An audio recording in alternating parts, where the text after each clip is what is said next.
Kuzangpula, a warm welcome to the 6th episode of Drukyul, a Digital Salon series. It's a series of intimate conversations with a special guest where we discuss literature, ideas, stories, and art. We are very happy to be back. I'm Sonam Peldon, your host for today, and we have here Miss Yeshey Choden, one of the first female space engineer of our country. But today we are here to discuss about her recently published debut book, Embrace. It's a collection of poems and affirmations. Welcome, Miss Yeshe, and a very big congratulations. Thank you. To begin with, I want to ask, what you have been doing these days. What are some of the things that's keeping you busy these days? So I work as a space engineer with the Ministry of Information and Communications. So that is my full-time job. And I have recently been busy with the second satellite project, which is currently ongoing, and I'm taking part in the remote sensing data processing part of the satellite project. So I've been learning how to process satellite images, which we will be getting from the Bhutan satellite, the second satellite project. So that has been keeping me busy, and I have also been going around distributing my books to the bookstores and the market. So that has been a little bit of what I've been doing so far, yeah. Wow, that's amazing. And I've also heard that you're doing another degree in RTC. Yes, but recently, since I will be traveling to India for a training, I have put a pause to that course at the moment. Oh, Yeah, okay. so I hope to continue in the future, but I'm not really sure if I will be able to do that for a definite, because my work is my first priority. True. And literature is something, especially the course at RTC, is something that I took when I had some time at my hand, but now that I will have to be traveling, so I have put a pause to that at the moment. Yeah. I really hope it's a short break. Yeah. So without delaying, let's talk about the book. So can you tell us something about the book, like how and when you started writing? So the book is a collection of poetry, and it has 20 poems in it. The theme of the book is about love, but the kind of love that I talk about in my book is the positive, the constructive, and the kind of love that helps you to grow as a person, and love as a force that plays a role in giving you strength and confidence in yourself, and also in other people who you associate with. And this book, the draft, I started writing the poems. I had been thinking about these emotions, about love, and the positive kind of love, but I have only started writing and putting these down into words during the first lockdown of this year, which was sometime in January. So during the time when I was home in lockdown, I was working, but at the same time I had a lot of time at hand. So I took that time to think about the feelings, the emotions that I was going through, and I started drafting some of the poems, and I drafted a lot of them, but out of them I think the 20 which I have selected for this book, they surround around, they come across as pieces of one common theme. So that's why I have collected them into a collection. And this is also an illustrated book, so I have requested one of the youngest artists in Bhutan. She is called Yeshey Choden. So I have asked her to interpret the poems on her own, in her own artistic way, and come up with the art, illustrations and the art for the cover and everything. So Yes, the drafting part happened mostly during the lockdown, and then I was also working simultaneously with the artist, the printing press, and so on after that. So finally, I was able to bring it to publication, early this month. That's very empowering, and as you can see that it's a book shaped from her own life experiences. I believe it's really from the core of her heart. I've read the book, but for those of you who didn't read it right now, so do you have any favorite poems? I mean, I love all the poems in here because each one has a different, it covers a different part of my emotions and my journey of writing this book. But if I were to select, I would go with this one. It's the poem number 4, which is, so all of my poems, I don't have a title for it. This is intentional because I don't want to label my poems and restrict the imagination of the readers, because once I put out the poems, it belongs to the readers. So it is in their own hands how they want to interpret it. But for me, personally, this piece, number 4, is very special, more special than all the other poems, because just by looking at the illustration, I mean, it kind of explains, it kind of captures the oneness and the depth of connection between two individuals. And when you see the illustration, there is a red wave that is wrapping around the two individuals and making them into one person.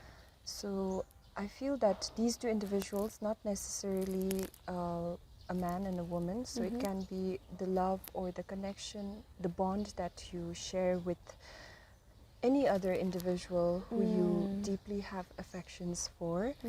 So the poem goes as, the smell of your cologne lingers as you kiss me in a million ways. Oh, how you embrace me warm and tight. Your memory hangs over me like a halo.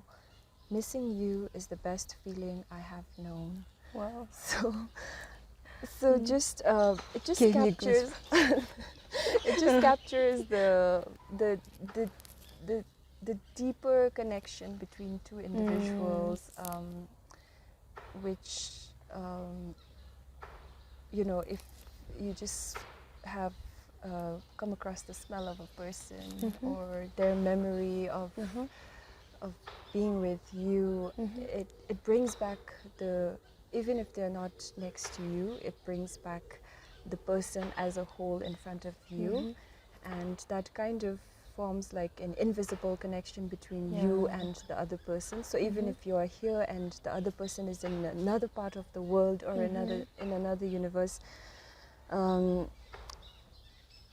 there is a sort of connection between two individuals that can be formed with these emotions, and it almost transcends the physical dimensions of space and time and distance. And immediately a smell reminds you of them, a memory reminds you of them, and it takes you into a state of mind where you feel like you are with them, as if like you are one person wrapped around by one piece of cloth or, you know, wave.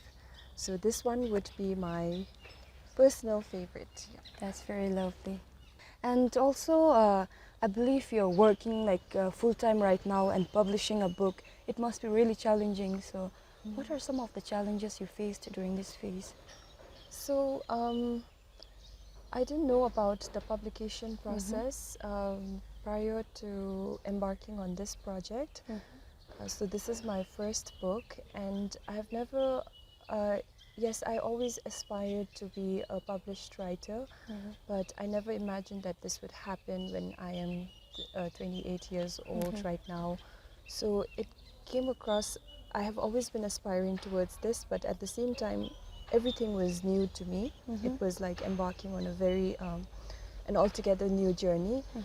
So the publication process was something that I had to learn from scratch. I had to learn the basics, and during that process I asked around a lot of people who have experience in publication, and they give me a lot of good advices and tips and tricks on how to become a published writer. But at the same time, since I was experiencing this for the first time firsthand, it was quite challenging for me, and I would say more challenging than the writing process itself, because or that's how I felt, because it's something completely out of my skill set to understand the publication process, right from the very beginning of collaborating with different stakeholders, for example the printing press, to the artist, the the registration organization, and so on. And also the most difficult part for me would be the marketing part and the promotion of the book. So yeah, it was a challenging experience, but at the same time I got to learn something new. So now going forward, I feel like I can use this experience and the set of skills that I have learned through this process and channel it into something useful. So I'm going to initiate on my own this thing called the Nyingtop Initiative Literature Fund. So the Nyingtop Initiative is something that I just coined for my own personal initiatives. It's nothing official, there's no organization, or it's not a CSO or anything. It's just a personal initiative, and I just decided to call it the Nyingtop Initiative. And through that initiative, now I want to start a literature fund, because I have seen firsthand how difficult it is for young aspiring writers to become published writers. And what are some of the challenges that they face. Although the literature community in Bhutan is doing a lot to promote young writers, we still have a lot of room to improve, and I feel there is an opportunity for me to contribute as well. So I want to start this literature fund. So the thing is, all the profits, 100% profit from the sales of my first book, I want to set aside to establish the literature fund. And through that literature fund, what I'm trying to do is help the publication of a young aspiring writer's first book. So after the first book, you just need to start and initiate. After that, they can take off on their own. But in the first phase, during their first publication, I don't, or I wouldn't wish them to go through the same challenges that I went through. And this is why I feel motivated to establish the Literature Fund and help young aspiring writers like myself. Yeah. Wow. I feel like it's very inspiring to see that Miss Yeshe here, she took all the challenges as an opportunity. It's very inspiring, and I hope young girls out there, you're watching right now and getting inspired like I'm getting inspired right now. So to move on, I would like to ask, what do you think are some of the elements of good writing?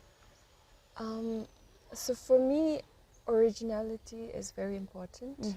No matter how well crafted your story is, if it is something that has been borrowed from elsewhere, or if it has already been told, I feel the charm is lost. So even if you write in broken English, even if your sentence structure is not correct, if you tell an original story that is your own, I feel that really, even when I'm talking about it, I'm getting goosebumps here. Yeah, so the originality of a story really really stands out to me.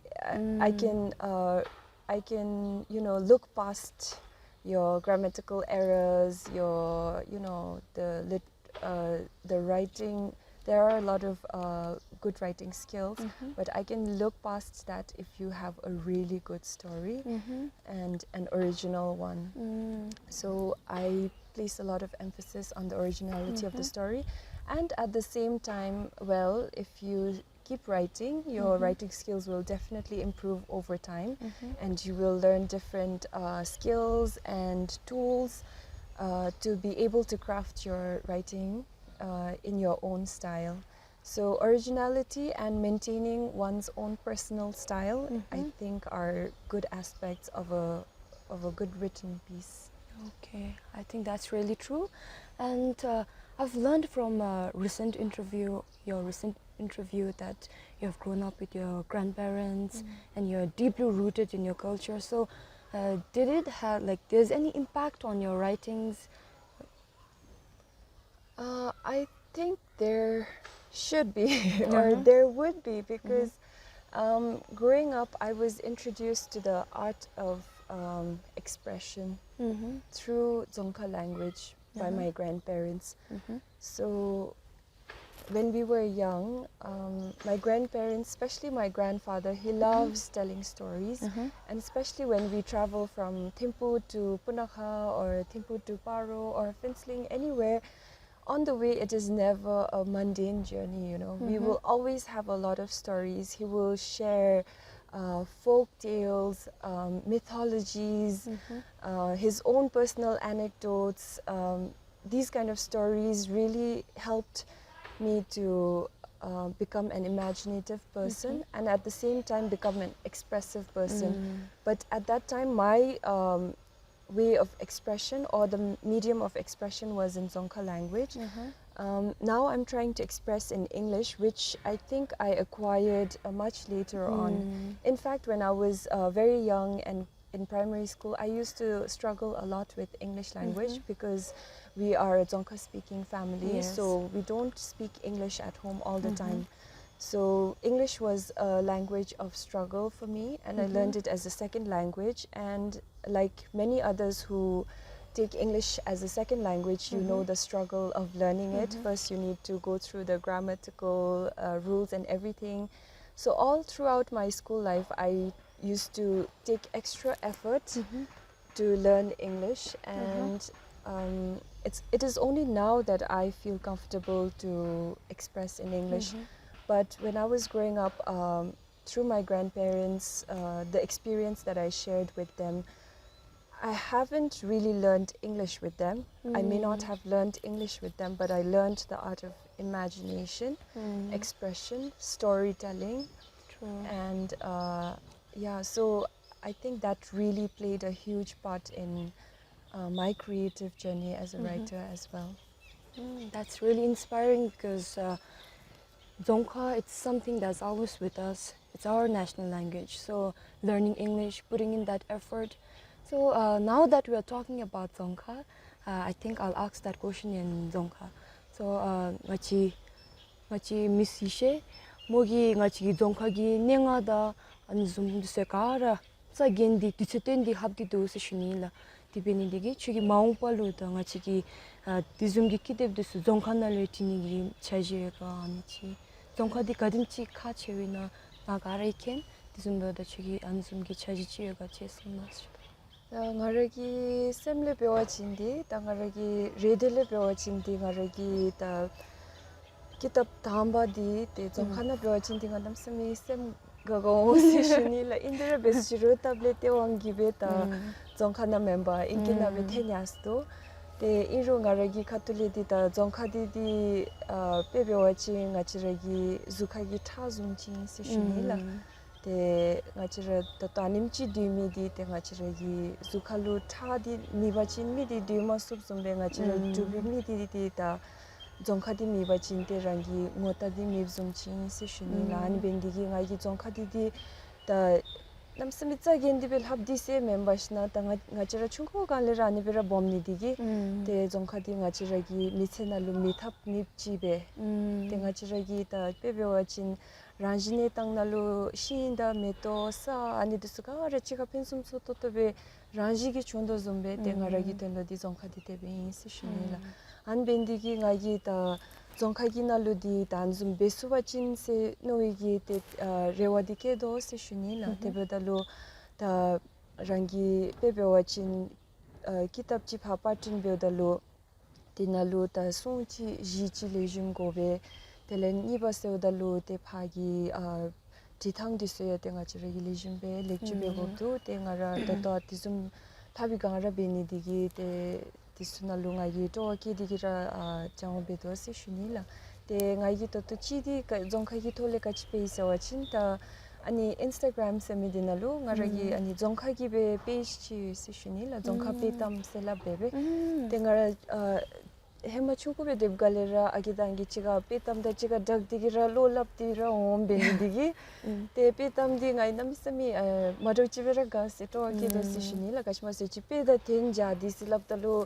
dinalu tanga chigilo che namisami lejim do se la bodi che anam khagi karma zumbe se ani zumbe ani pe da ten ja di la bachin te tenda di mapa chora thebe tebe da lu nyen thang ko thang gi namisami khebar do bala te ani da thi di be te rangi ani entidi michenalu che thang ani di se te kara ti da thi di jome ti ben di gi ngai gi pe da ten ja di lam ni di namisami ka si shini lan ben di gi ngai gi da ngara hema pha Japan lu pesta vi dip dalu te chimnae ongo no telen naonge sa phape shata gupchi cha telen ani bendigi te ngara the inginal bachi homesick mo chimnam samit ten ani baby bendigi te ngai gi jongkha gi pe chi gutsi si shuni la te ani su ngai gi pe tam ngara gi phamle komi tele role bele komi charu disule komi andi su ka ngara gi chaktu bebe talenti di petam di teberati talenti gi inki gi kejurchia be digi koache ngaragi kadebe lemina ani che ti telen perje che chape ani be la so tanga gi besubachin ngaragi no to zumbera jotoba chindi di tani petam di se ngachire kitab ki thulu resource te mapa ngarawa happe shemi ro khemi kara lashe chira yula te ro jongkha competence gi khatule ti zumgi chala du su jidera du te ngarai khatule bere te ta jamsona lu chuthik pachi lu do zomchi be ngarai gi khatule ani be atsi pa di se mado be zu be to che to be zo chin te ngarai sam zo ni me te ro lhami disule yanchin shemi disulu tenso zomchi telen ma shemi disulu te khora sape ta na botol habki so dal habsi sa go chi lejim mi bachin te habni gi to ayi di bestro hamsi mo la te ani khonlu ro re khatule te pisha zum chi be ani zum zoni gi no sam chi di la te beta ka te fera choto ka di mashi to ngara jongkhalu namsumi to ayi mi chi beni di ti zum thom ta na se sem go mes shini te maung palu ngachi Miss Yeshe le ngachi gi jongkha gi petam gi kidep chil hap chu punai rewa bom ni shini la so Miss Yeshe no offense or anything but we live in a society where there's lots of stereotypes and norms and growing up as a science student myself I've always like kind of had this thing at the back of my mind that I'm a science student I can't do the things that's like art things like writing and stuff but I think slowly it's now breaking. So what's your view on this? I think I have faced a similar circumstance as well, in the sense that I grew up as a science student as well, and even by profession, currently I'm working as a satellite engineer, which is a very technical field. And usually we live in such a place that we mind our own spaces. So you being a technician, you live in your own technical bubble, and if you're an artist, you live in your own artistic bubble, and so on. So we all live in like different compartments within the society, and it is very rare that an individual crosses over to another person's territory, you know. It's almost like a very territorial kind of thing. So for instance, if you are an engineer, it would be a rare sight for you to see an engineer being someone who is an artist or who creates things. So that is very much there in our society, and even when I was coming up with this book, I faced a similar situation, but not in a very negative way or restrictive kind of limiting way. in the sense that, of course, you are breaking past your territory and you are coming out of your bubble and you are entering somebody else's space.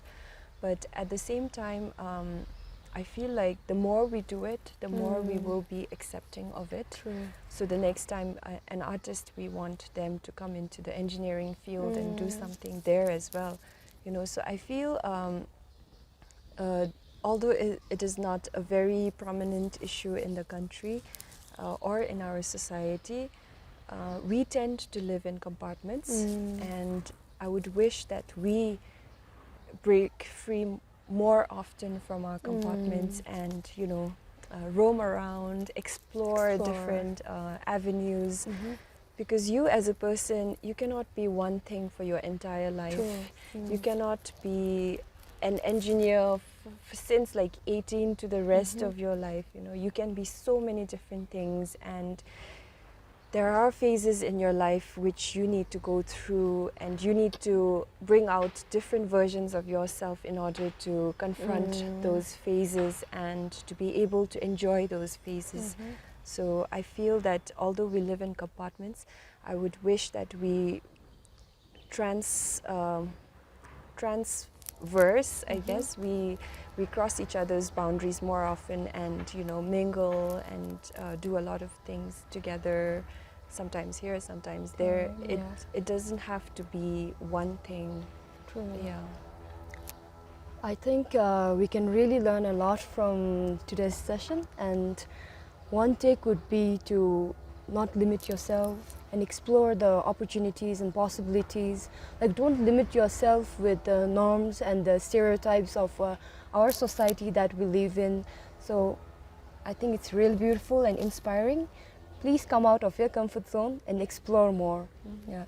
So while asking you questions, I was wondering, like, do you have any favorite writers, any Bhutanese writers that you look up to? Personally, for me, I don't have a personal favorite from Bhutan, but I really am attached to two children's books that I have read when I was young, and those are The Little Prince and Matilda. And somehow, I don't know why and for what reason, but these two books stood out for me, and they have greatly moved so many things inside me as an individual. So I hold a very special place in my heart for these two books. And so I generally tend to gravitate more towards children's books because they have a lot of fantasy, imagination, a lot of metaphors and symbolism in the books, which you don't normally say it directly. So you imply it through the different skills of writing. So I like the children's books a lot. Yeah. That's nice. So now that we're talking about children's book, do you have any plans on writing another book in the future? And if so, then when can we expect that? So I've already drafted 2 more manuscripts for 2 more books, and I'm currently working on the design of one book, which is going to be a children's book. Oh, okay. And this one is it will be called Rumela the Last Star. So Rumela is a character in the book, and she is a star. And it is inspired by my profession. And it is a short story that I had written a couple of months ago, and it is a creation of my own. I created the characters, and I talk about Rumela, how Rumela experiences life being the last star in the universe. So currently I'm working on that, and I want to present that to the children because it's all about bringing out the child in me, about me fantasizing that there is a star out there who will be called Rumela. So that is the next publication that I'm working on. And also I have the manuscript drafted for another collection of poems, that will be called The Voyager. In fact, I wanted The Voyager to be the first book to be published, but somehow when I was working with the illustrator, you know, I have different illustrators for different books. So the illustrator that I was working with on that book was not available. So because of logistics reasons, the book had to be postponed. And then Embrace became the first book to be published. Wow. Yeah. I wish you good luck for both your upcoming projects, and also I can't wait to grab a copy of your children's book for my little niece. Okay, I think this is the last question. So, any advice you would like to give to the young aspiring writers in our country right now? I think I'm quite young in this community to be giving any advice as such, but I would just like to, because I have interacted with a lot of people, and I know that everybody writes in one way or another, but everybody writes just, not everybody writes for publication. True. So a lot of writers have really good stories, have really interesting things to tell, but they keep it to themselves. So of course it is not for me to ask everyone to be published, but I would definitely like to see a lot of young writers publish their stories, because that will really add that will really help to weave the fabric of our community at this point in time, especially the young generation's community, because every story will act like a thread in a fabric, and the more threads or the more stories that we have in the fabric, the more colorful and the more beautiful it is going to, the more sophisticated it is going to become. So I would like to encourage all the aspiring writers, or those who have already written in your phone and saved it in a folder somewhere. If you ever, if you can find the opportunity to publish, we would be very happy to read your stories. Thank you so much, Miss Yeshe. So I've learned a lot from her, and I hope you too. And once again, congratulations and good luck for your upcoming books. Thank you so much.